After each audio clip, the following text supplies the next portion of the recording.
right now, let's talk about like an example of Judaism, how would it be here in 50 years is Israel. In Israel, you have today the population divided between ultra-Orthodox and secular. Secular couldn't care any more about Judaism, and ultra-Orthodox could not care any more about the other Jews. And they have a society that is as divided as the one they had in Ireland, with this very poor but very powerful minority being Orthodox, controlling all the votes and everything according to what is their own interest. So let's go back and talk about what is kosher. We know when kosher was created, the concept of Jews eating something different than anyone else. When that was created, you guys know? You mean the word kosher or No. clean and unclean? When Jews start having specific foods that the other people around them didn't eat. Back in Leviticus. Because God said, these animals you can't eat and these you can, right? Okay, but how was that applied in reality was before that? Because the way sociology works is this. Originally, what do you think Jews were? Vegetarian or carnivores? What do you think they were? Omnivorous. We eat everything. We were not selective like... They were locavores, exactly, like everybody else. They ate whatever they could put their hands, because if you have a grasshopper and that's going to be your source of protein for the week, you're going to eat it. If it was a dead dog, you're going to eat it. You eat whatever you could eat. I mean, because there's very limited access to protein, and even today, when you go in the world, there are certain common factors that you see when you travel around, is that all societies that survive found food limitations. Otherwise, I mean, because we're nomads, you stop in this village and you eat that mushroom, either everybody gets high or everybody gets dead. But you have to have like some kind of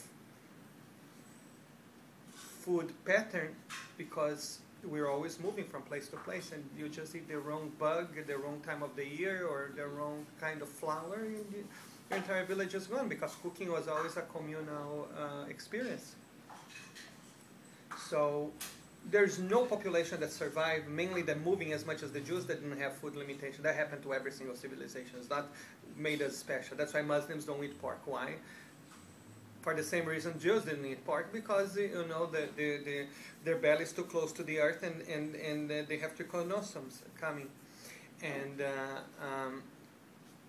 also because of the filtration system. This is another what is important in kosher. We'll talk about that in a minute.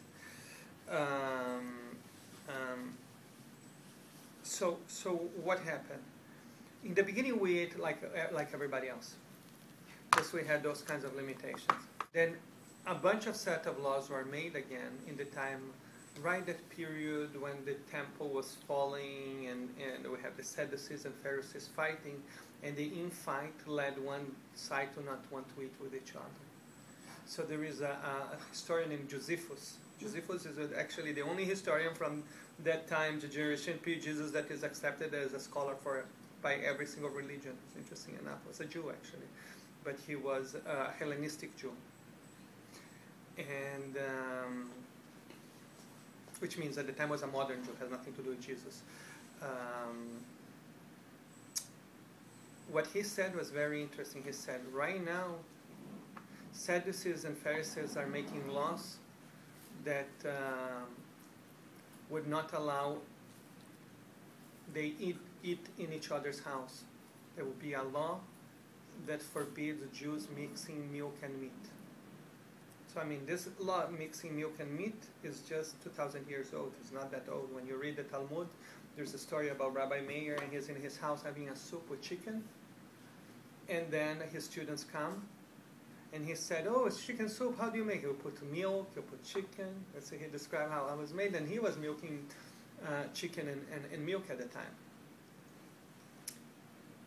Where in the Torah says that you cannot mix milk and meat? Don't boil your kid in your mother's milk. Not your child, but the goat kid. Right. Can I ask you the question again? Can you answer my question? Oh, in Leviticus? No. I mean, but I where don't does know. it say? I mean, you're telling me what you understand in there. I don't know. Yeah, I don't. But see, Abraham also, when the guests came, he killed a calf or Yeah. something, and he served the milk. So that all transpired over that meal, somewhere in the ensuing hour or 6. Right? Correct? Right. I mean, although according to that interpretation that they created, you can drink the milk and then eat the meat. You cannot Right, do the because other it's way half around. an hour after it. Right. You know, some that say you wash your mouth, some but the question here is, where does it say? Nowhere it says that.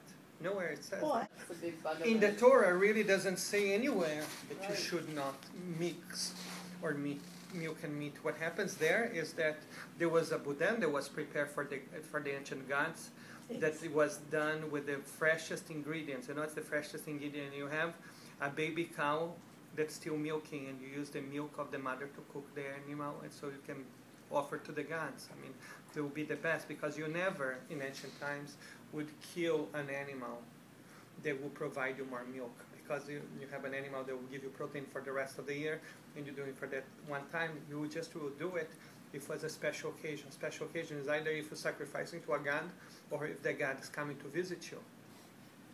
You understand? No, because the god visiting you can be a cousin of the emperor, is a god too, and he comes to visit you. You have to give out the best for him. And that's the origin where this came from. Judaism had to learn to survive for a lot of persecution. Before now we'll go back, now we're understanding, let me go to the end of the story of Kosher, then I'm going to tell you the story of the Jews, so you understand how everything comes together in Jewish history.